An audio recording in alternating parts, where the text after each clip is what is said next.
Hi friends, welcome to Annams Recipes. இன்னைக்கு என்ன செய்ய போறோம்னு பாத்தீங்கன்னா பூந்தி லட்டு தான். பூந்தி லட்டு செய்ய போறோம். இது பிகினர்ஸ் கூட ஈஸியா செய்யலாம். ரொம்ப ஈஸி. இந்த டிப்ஸ் அண்ட் ட்ரிக்ஸோட செய்யலாம்னு பாப்போம். எங்க ப்ராடக்ட்ஸ் எல்லாம் YouTubeல கமெண்ட்ஸ்க்கு கீழே வந்துட்டு இருக்கு. அதுல போய் கிளிக் பண்ணீங்கன்னா அதோட ரேட் டீடைல்ஸ் எல்லாமே இருக்கும். அதை கிளிக் பண்ணி நீங்க வேணுங்கிற பொருளை ஆர்டர் பண்ணி வாங்கிக்கலாம். பூந்தி லட்டுக்கு தேவையான பொருள்லாம் எடுத்து வச்சுருக்கேன். எல்லாமே வீட்டில் இருக்கக்கூடியது தான். 2 கப்பு கடலை மாவுக்கு 1.5 கப்பு சீனி. நான் வந்து 1 கப்புக்கு 3/4 கப்பு அப்படிங்கிற அளவுக்கு தான் போட்டிருக்கேன். நீங்கள் 1 கப்புக்கு 1 கப்பு வேணும்னாலும் நீங்கள் போட்டுக்கலாம். இப்போ நான் 2 கப்பு கடலை மாவும் 1.5 கப்பு சீனியும் எடுத்திருக்கேன். இந்த கடலை மாவில் போடுறதுக்கு கொஞ்சமாக மஞ்சள் பொடி, மஞ்சள் கலராக இருக்கும் இல்லையா லட்டு, அதுக்காக. அப்புறம் வந்து வறுக்கிறதுக்கு நெய்யில் முந்திரி, கிஸ்மிஸ், அப்புறம் கொஞ்சம் கிராம்பு. இந்த கிராம்பை வந்து முழுசாக போடாமல் கொஞ்சம் அப்படியே ஒன்றும் பாதியமாக இடிச்சிட்டு போட்டால் எல்லா இடத்துலையும் இருக்கும், இல்லாட்டா ஃபுல்லும் இருக்கும். நம்ம எடுத்து வெளியில் போட்டுருவோம். அப்புறம் ஏலக்காய், ஒரு 4 ஏலக்காயை தட்டி வச்சுருக்கேன். கொஞ்சம் குங்குமப்பூ, அவ்வளோதான். இப்போ வந்து கிராம்பை தட்டிக்கலாம். ரொம்ப ஃபைன் பவுடராக வேண்டாம், 1-2 இடிச்சுக்கலாம். எப்போவுமே இடிக்கிறச்ச இந்த மாதிரி ஒரு கிளாத் போட்டுட்டு இடிங்க, இல்லாட்டா அந்த நம்ம கிரானைட் இதெல்லாம் கிராக் விட்டுரும். இன்னும் சிலர் வந்து பச்சை கற்பூரம்லாம் கூட போடுவாங்க லட்டில். நீங்கள் வேணும்னா அது கூட போட்டுக்கலாம்.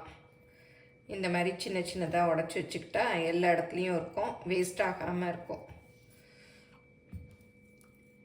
பாருங்கள், இந்த மாதிரி தட்டியிருக்கேன். இப்போ இந்த 2 கப்பு கடலை மாவை நல்லா கரைச்சிக்கலாம் தண்ணி ஊற்றி. ஃபஸ்ட்டு 1 கப்பு போட்டிருக்கேன், இப்போ 1 கப்பு. வீட்டில் இருக்கிற கப்பி எதில் வேணால் எடுத்துக்கலாம். இப்போ மஞ்சள் பொடி. சரிக்கு சரி சீனி போட்டால் ரொம்ப இனிக்கிற மாதிரி இருக்குது, அதனால் நான் 3/4 கப்பு போட்டிருக்கேன். நீங்கள் ரொம்ப இனிப்பாக வேணும்னா சரிக்கு சரி போட்டுக்கலாம். இதில் வேணும்னா நீங்கள் கொஞ்சம் சோடா உப்பு கூட சேர்த்துக்கலாம். நான் இன்றைக்கி சேர்க்கலை. தண்ணி கொஞ்சம் கொஞ்சமாக ஊற்றி மிக்ஸ் பண்ணிக்கங்க. இந்த டிப்ஸ் எல்லாம் ஃபாலோ பண்ணிங்கன்னா லட்டு சூப்பராக வரும். தண்ணி மாத்திரம் எப்போவுமே மொத்தமாக ஊற்றிடாமல் பார்த்து ஊற்றணும். ஏன்னா பத்தலைன்னா கூட ஊற்றிக்கலாம். நிறைய ஊற்றிட்டோன்னா அப்புறம் ஒன்றும் பண்ண முடியாது. அதனால் பார்த்து ஊற்றிக்கங்க. இது வந்து 2 கப் அளவு பிடிக்கும். இதில் இன்னும் கொஞ்சம் தண்ணி இருக்குது. இட்லி மாவு பதமும் இருக்கக்கூடாது, ரொம்ப தண்ணியாகவும் இருக்கக்கூடாது. தோசை மாவு கன்சிஸ்டன்சி இருக்கணும். ஆனால் லட்டில் ஒன்றும் பயப்படலாம் ஒன்றும் தேவையில்லை. மற்ற பர்ஃபின்னா தான் நமக்கு பாகு பதம்லாம் தப்பிடுச்சுன்னா பர்ஃபி கட் பண்ணவே வராது. இப்போ பாருங்கள், கரெக்டாக இருக்குது. இப்போ கரெக்ட் கன்சிஸ்டன்சிக்கு வந்துருச்சு. பாருங்கள், இந்த மாதிரி இருக்கணும். நீங்கள் பிகினர்ஸாக இருந்தால் முதல்ல கொஞ்சமாக போட்டு செஞ்சு பாருங்கள். அப்புறம் வந்து நல்லா வந்த பிறகு நிறையா போட்டு செஞ்சுக்கலாம். இப்போ இந்த 1.5 கப்பு சீனியை இந்த பாத்திரத்தில் போட்டுக்கிறேன். அப்படியே பாகு காய்ச்சி அப்படியே பூந்தி போட்டுடலாம். அதனால் அடி கனமானதாக பார்த்து எடுத்துக்கோங்க. 1 கப்பு போட்டுட்டேன். இப்போ 1/2 கப். இப்போ சீனி அடுப்பில் வச்சுட்டேன். அது மூழ்கிற அளவுக்கு தண்ணி ஊற்றிக்கலாம். சீனி ஃபுல்லும் கரைஞ்சிருச்சு. ஏலக்காய் பொடி போட்டுக்கலாம். அப்புறம் குங்குமப்பூவும் போட்டுடலாம். குங்குமப்பூ இருந்தால் போடலாம், இல்லைன்னா பரவாயில்ல, சும்மாவே பண்ணிக்கலாம். இப்போ செக் பண்ணி பார்க்கலாம். பாருங்கள், இந்த மாதிரி வந்து உடையணும். இந்த மாதிரி வந்தாலே போதும். அடுப்பு ஆஃப் பண்ணிடலாம். சர்க்கரை பாகை பக்கத்தில் வச்சுருக்கேன். பூந்தி பொரிக்கிறதுக்கு எண்ணெய் சூடு பண்ணியிருக்கேன். பூந்தி போடுறதுக்கு இந்த மாதிரி கரண்டிகள்லாம் கடையில் கிடைக்குது. வேணும்னா நீங்கள் வாங்கிக்கலாம். அப்படி இல்லாதவங்க வீட்டில் எல்லாருமே ஜல்லி கரண்டி வச்சுருப்போம். இந்த மாதிரி அரிக்கரண்டி, ஜல்லி கரண்டின்லாம் சொல்லுவோம் இல்லையா, ஓட்டையாக. இந்த கரண்டிலேயே வந்து போட்டுக்கலாம். இப்போ என்ன காஞ்சிருச்சான்னு பார்க்கலாம். நல்லா சூடு வருது. ஒரு கரண்டியாக எடுத்துகிட்டு ஊற்றணும். நல்லா வடித்து விட்டுக்கிட்டு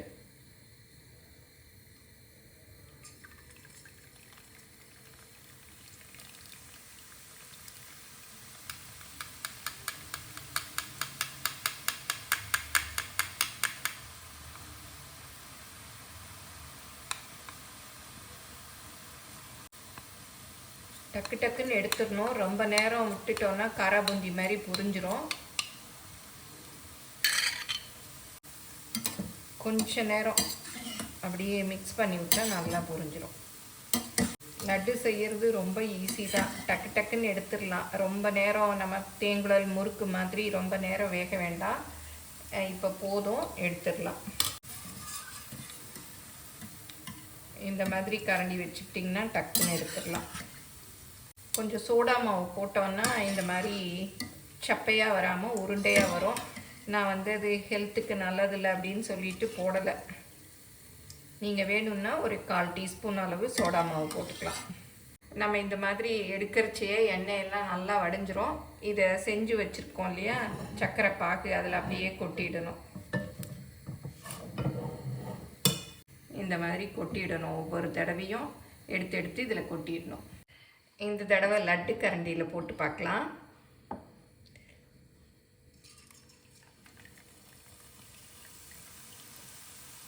ரொம்ப தண்ணியாக கரைச்சிட்டிங்கன்னா இந்த மாதிரி ரவுண்ட் ரவுண்டாக விழாமல் கொஞ்சம் வால் மாதிரி வந்துடும். இப்போ நல்லா தேய்ச்சி விடலாம்.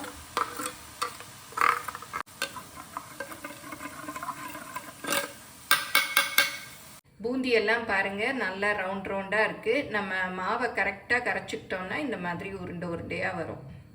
இப்போ இதையும் ஜீராவில் போட்டுடலாம். இதே மாதிரி எல்லா மாவையும் பண்ணிக்கணும். பண்ணிவிட்டு நான் உங்களுக்கு காமிக்கிறேன்.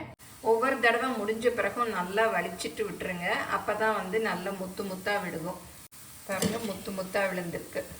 நம்ம அப்படியே மாவோடு வச்சோம்னா சில சமயம் இந்த மாதிரி விழுகாது. இந்த லட்டு கரண்டியில் சைஸ் எல்லாம் கூட இருக்குது. உங்களுக்கு என்ன சைஸ் வேணுமோ அதை பார்த்து வாங்கிக்கோங்க. சின்ன சைஸ் பெரிய சைஸ்லாம் இருக்குது. பாருங்கள், வெந்துருச்சு. அவ்வளோதான். இப்போ எல்லா பூந்தியும் பொரிச்சாச்சு. சீனி பாகில் போட்டு நல்லா மிக்ஸ் பண்ணி விட்டுறணும். கொஞ்சம் எடுத்து மிக்சியில் போட்டு அரைச்சிட்டு அதை போட்டு லட்டு பிடிச்சிக்கலாம். அப்புறம் கொஞ்சம் 2 கரண்டி எடுத்திருக்கேன். இதை மிக்சியில் அரைச்சிக்கிட்டு வந்துடலாம். இப்போ அரைச்சாச்சு. இதை இதோட சேர்த்துக்கலாம்.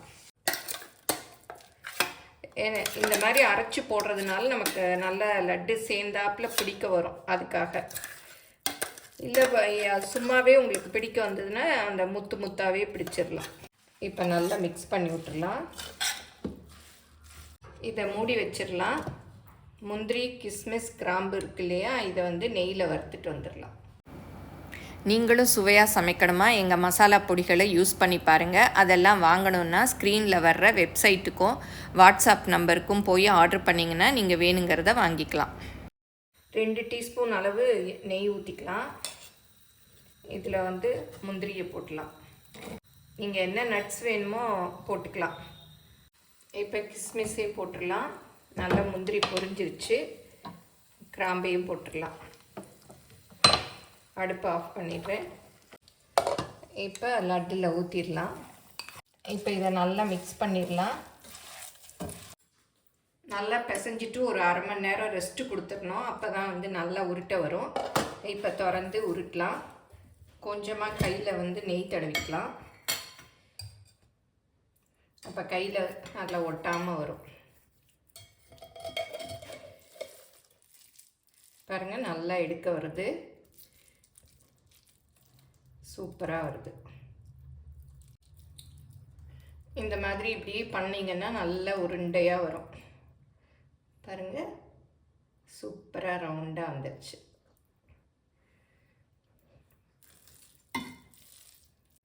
எடுக்கிறதுக்கே பாருங்கள் நல்லா வருது.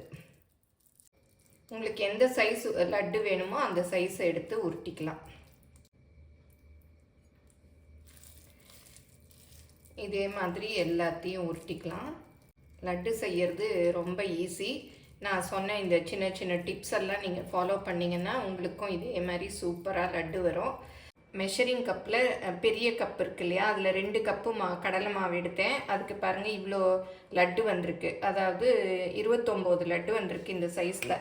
இதை பார்த்துட்டு உங்களுக்கு எவ்வளோ வேணுமோ அவ்வளோ வந்து நீங்கள் மாவு போட்டுக்கலாம். ஒன்று கூட வேஸ்ட்டெல்லாம் ஆகலை. நல்லா லட்டுலாம் சூப்பராக வந்துருச்சு. நான் சொன்ன இந்த அளவுகளோடு நீங்கள் கொஞ்சமாக எடுத்து பிகினர்ஸாக இருந்தால் செஞ்சு பாருங்கள். எப்படி வந்ததுன்னு உங்கள் கமெண்ட்ஸை சொல்லுங்கள். இந்த வீடியோ உங்கள் எல்லாருக்கும் பிடிச்சிருக்கும்னு நினைக்கிறேன். பிடிச்சிருந்தா லைக் பண்ணுங்கள், உங்கள் ஃப்ரெண்ட்ஸுக்கும் ஷேர் பண்ணுங்கள். ஃபேஸ்புக், இன்ஸ்டாகிராமில் அன்னம்ஸ் ரெசிபீஸை ஃபாலோ பண்ணுங்கள். உங்கள் எல்லாருக்கும் அட்வான்ஸ் தீபாவளி வாழ்த்துக்கள்.